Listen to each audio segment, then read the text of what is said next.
One.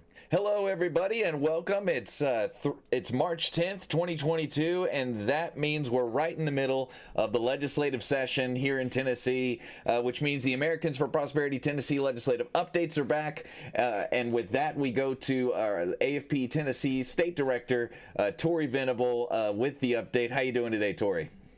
Doing great. Thanks, David. Welcome, freedom fighters. I want to give y'all a quick update and share with you the win of the week. So, our win of the week was actually defeating Senate Bill 2544. It would have silenced Nashville voters. I want to give a thank you to all the people that came out and called the Senate, state, and local committee members to make sure that their voices were heard and that citizens could actually do something about a 34% tax increase or some other crazy tax increase in the future. So, thank you for that. I'll circle back to that in a minute. Up next week, we have our bill to end civil forfeiture and replace it with criminal forfeiture. We think it's a great bill. We've worked with Representative Jerry Sexton. Will be in the House Criminal Subcommittee. It's House Bill 2525. It will make it so that law enforcement cannot take your stuff unless they are charging you with a crime, and they cannot keep your stuff unless you are convicted of a crime. It's a basic constitutional right and due process. We think it needs to happen. We've worked on it for a number of years, and we think we've got a really good shot this year. We have our transparency for taxpayer-funded lobbyists. That's House Bill 2485. That will be up next week as well. You know, lots of governmental entities lobby with your tax dollars, often lobbying against the taxpayers. We think they should at least have to publish how much money of your money they are spending to lobby against you. So lastly, on the education front, we've got statewide open enrollment. This is public school choice. And so it would allow any student to transfer to another school if there's open seats available. And we think that that's a good thing. We think that that would better meet a lot of needs for families. And I think it's a good start in the right direction. So on our kill list, we've got a bills to kill.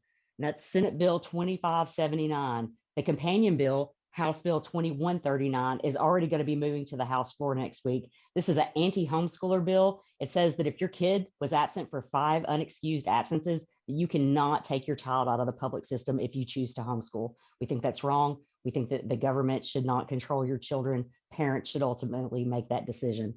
And then new to our radar, we have House Bill 2356. It is an agricultural de-annexation bill. It protects farmers from getting their property annexed unless they agree to be part of the city. We think that's a good bill, and that's by Representative Alexander. Also new to our radar is House Bill 2455.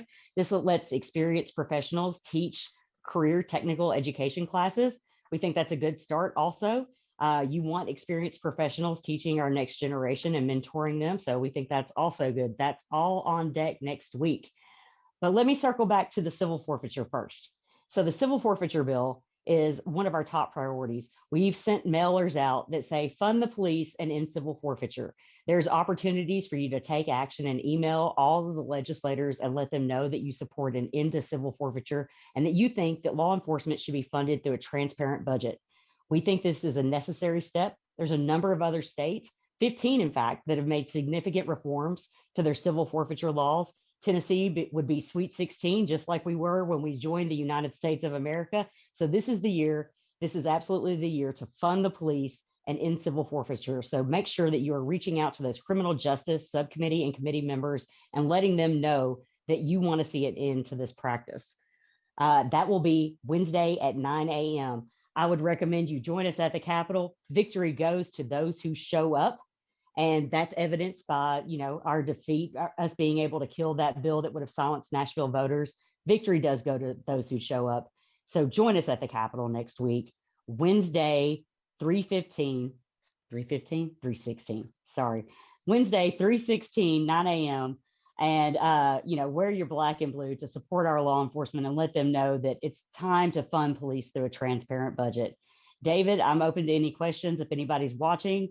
And I just want to say thank you again to everyone that reached out to those Senate, state, and local committee members this week and let them know that. Tori, you're doing a great job.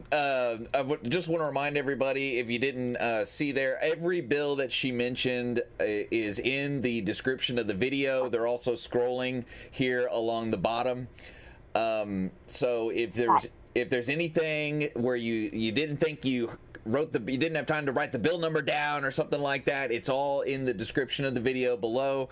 I'll also be posting relevant, we call them I-volunteers, but what they are letters that you can send to your legislator in support, or saying you don't support a bill or you do support a bill. But I'll be putting those in the description, especially the Fund the Police. But we'll plan on doing these when there's relevant information for you, the citizens of Tennessee. And as Tori said, this isn't just a passive experience. We're telling you, not just so you know, but so you can tell your legislators, because the government works better when you are giving them your feedback on what they're doing. I mean, they pass over 1,000 bills a year or something like that, and you want to have input on how your communities and how your state is run. But thank you so much, Tori, for giving us that update. Anything you want to add before we go? Just the importance of the citizens watching and being engaged with the legislature. Your silence sounds like consent. So if there's a bill you don't like, you need to reach out respectfully and let members know where you are at. If you support or oppose a bill, there's a lot of ways that things just get overlooked and unintended consequences. And if your voice is not being heard, you get overlooked. So silence sounds like consent. Make sure you show up. Make sure you call those members. Make sure you stand up for your constitutional rights, and we're here to keep you in the loop. So feel free to join us anytime at the Capitol, and I'll see you on the Hill. Thank you so much, Tori. We'll see y'all next time.